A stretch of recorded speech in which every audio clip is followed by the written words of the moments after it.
also getting used to the place. Karoline, what was it like for you when you walked into that office the first time? It was an incredibly surreal experience. We are so blessed to be here, and we have hit the ground running because President Trump is hell-bent on delivering on the promises he made to the American people on the campaign trail. So he has gotten a ton of work done in the last 48 hours. More than 200 executive actions have been taken. Today, the United States military, directed by the Department of Defense, has deployed troops, active duty troops, and National Guards, men and women, to secure our southern border. That is at the direction of President Trump, who has made Homeland Security the core mission of the Department of Defense. This is welcome news from the American people. He is delivering on the promises he made to them already. So can you confirm that he's going to sign an executive order that puts another 1,500 troops, there are already troops there, at the southern border? And when do you expect to see that happen? President Trump took this action on his first day here in the Oval Office. He, again, directed the Department of Defense to make Homeland Security the core mission of the agency. And today, that mission is underway. We have active duty military personnel, resources, and assets off to secure the southern border. And President Trump will continue to take any action necessary to secure our border and also to launch the largest mass deportation operation in American history. And ICE and the Department of Homeland Security are already working on that as well. In fact, there have been more than 380 arrests in the last 24 hours of known terrorists, rapists, murderers, and illegal aliens in this country who have committed heinous crimes. I have the list, looked through it this morning, and President Trump saw those numbers as well. Tom Homan, Stephen Miller, and of course we have a Secretary of Homeland Security and Kristi Noem, who should be confirmed swiftly by the United States Senate so she can also get to work on this critical issue. All right, well, let me ask you about that since you brought it up, and we're going to talk to Senator Markwayne Mullin in just a minute. What's the president's reaction to Chris Murphy and a couple others who seem to be tapping the brakes on his confirmation process for his cabinet? President Trump has been unequivocally clear that all Republicans need to stand strong, tough, and smart together to confirm these nominees, and Democrats should do that as well. We saw the Senate unanimously approve Senator Marco Rubio. He's the first to be confirmed. We expect that Pete Hegseth will also be confirmed later this week, and all of President Trump's nominees should be confirmed by the United States Senate because they are exceptionally qualified to do the jobs that he has tasked them with. These are brilliant individuals. They are outsiders who are coming to Washington with decades of experience in their respective fields to shake up the swamp. That's what the American people elected President Trump to do, and that's what this team will help him do. Does the president want the Senate to shut down, essentially, to go into recess and push through recess appointments? Is that his directive to the senators? I have not heard him give that directive directly, so I can't speak to that. But I do know that he believes it's imperative that the United States Senate confirms his nominees, particularly those in the national security space. As we know, the threats to our homeland have never been greater. Let me ask you, we just heard the contents again of President Biden's letter to President Trump, a very cordial letter asking God to bless the country and his work as he moves forward as the commander-in-chief. I would imagine that's what all of you were expecting to hear a little bit more of at the National Cathedral yesterday.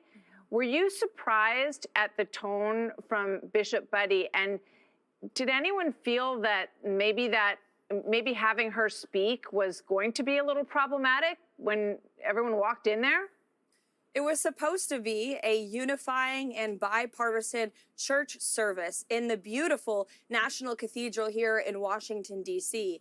And I was there with President Trump, and everybody there was shocked and mortified by the disturbing comments from this bishop who chose to weaponize the pulpit. She had an opportunity to pray over the president and the vice president and their families who are sitting in the first pews.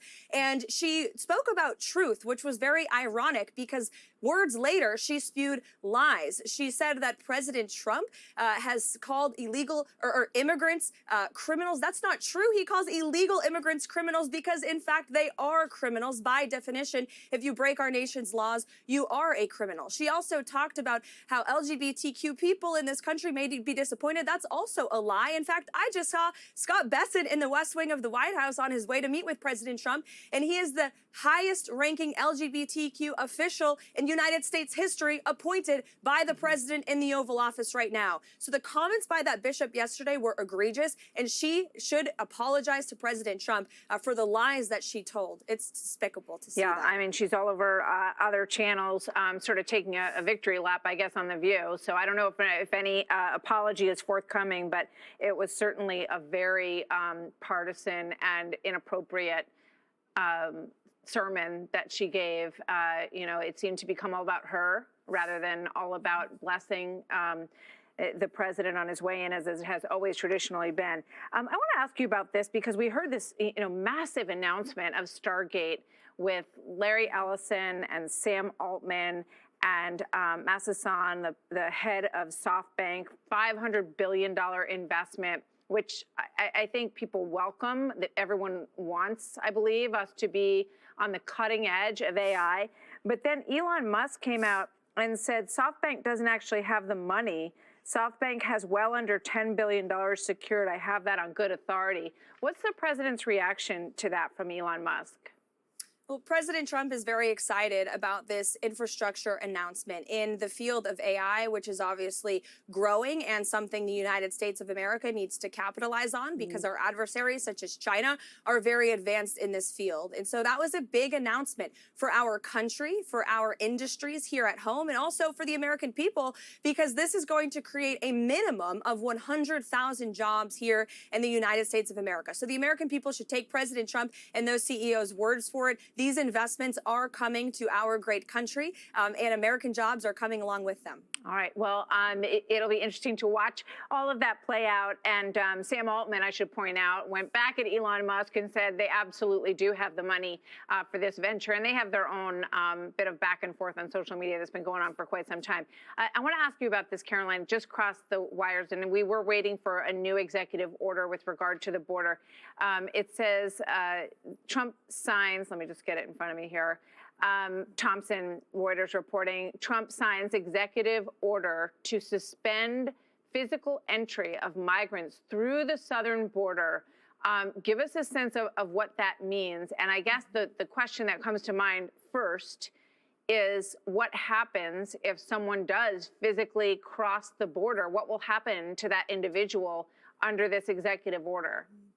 President Trump is using every lever of his executive power to secure our nation's borders. This is the #1 promise that he made to the American people on the campaign trail. And with this action today and the many actions that he took on day one in the Oval Office, he is delivering on that promise. And he is sending a very clear message to the rest of the world. If you are even thinking for a single second about illegally entering our country and breaking the laws of the United States of America, you will face consequences for doing so. You will be returned to your home country, and you will be arrested, and you will be prosecuted as well. One of the actions President Trump took on day one is actually empowering the court system to ramp up the prosecutions of illegal criminals who commit crimes here at home. And we are not going to tolerate this in sanctuary cities as well across this country. The only place the United States of America should be a sanctuary for is law-abiding American citizens. That's the new way under this Trump administration. And President Trump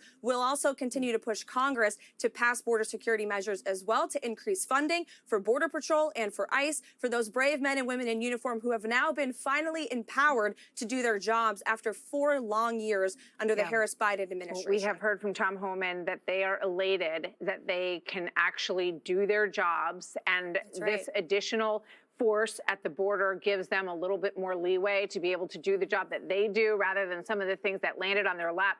And I think it sends a very strong message to anybody thinking about trying to cross the border, not at a port of entry, but, across the border, as our cameras have picked up for the last several years, Karoline, that you will be, according to the language, repelled, repatriated, and removed. That's right. If you try to cross our southern border.